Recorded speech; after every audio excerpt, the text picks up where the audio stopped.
Good morning, class 9. In our previous class, we had started the topic Animal Kingdom. And in Animal Kingdom, I had said you that on the presence or absence of a supporting backbones, animals are classified into two groups. The first group is known as invertebrate, which is also known as non chordate, and the second group is known as vertebrate, which is also known as chordate. So here we are discussing about the invertebrates or non-chordate. In non-chordate or invertebrate, I had said you they are further classified into some groups, and these groups are known as phylums. In invertebrates, there are altogether 8 phylums, and out of 8 phylums, we have already discussed about 2 phylums. The name of the first phylum is Porifera, where we had read that the animals which belong to the phylum Porifera bears numerous pores in their body, and these pores are known as ostia. So this is the main characteristic of the animal which belong to the phylum Porifera.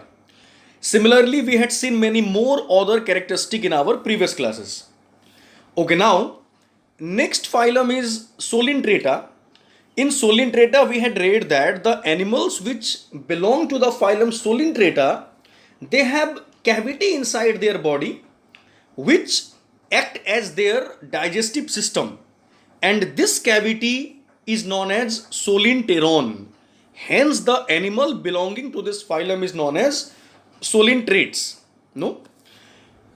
Okay, now if you will see in your screen, then you will get the name of the third phylum here. The third phylum is Platyhelminthes. The animals which belong to this phylum is also known as flatworms. So the reason why the animals of this phylum is called flatworms, we will see from the characteristic of these animals. Okay, now let's follow the screen one by one here. In one number we have got here one C.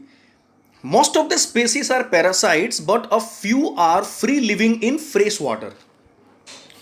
Most of the animals that belong to this phylum are parasites. Parasites means they live on the body of other animal. Some example of the animals of this phylum are tapeworm. I hope you have heard the name of a tapeworm or the liver fluke.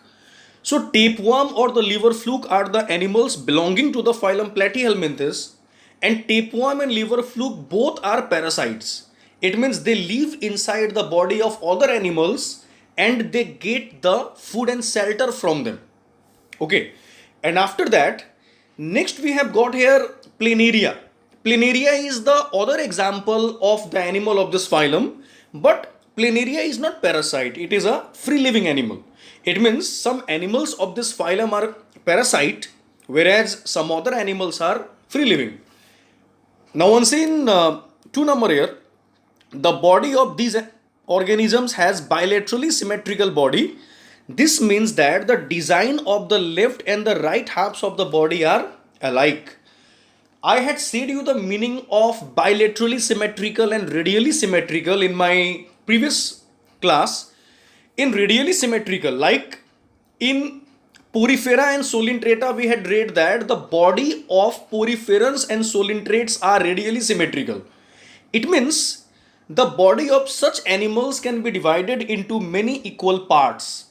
But if the body of any animal can only be divided into two equal parts, then such body are known as bilaterally symmetrical body. So here we are going to talk about the bilaterally symmetrical body. Flatworms have bilaterally symmetrical body. It means that the body can be only divisible into two equal parts. Okay. So now next we have got here 3 number one. See here, they are triploblastic. As we are moving ahead in our topic, we will find that the organisms will go on developing. Like our first phylum is Porifera. In Porifera, we have got the most undeveloped invertebrates. But as we are moving ahead, the invertebrates are developing. It means in the phylum Platyhelminthes, we have developed animal in comparison to the phylum Solintrata. Now in 3 number we have got that the body is triploblastic. I hope you remember the meaning of diploblastic and triploblastic. No? Like in Porifera and Solintrata we had read that the body is diploblastic. Diploblastic means the body is composed of, or the cell is composed of two layers.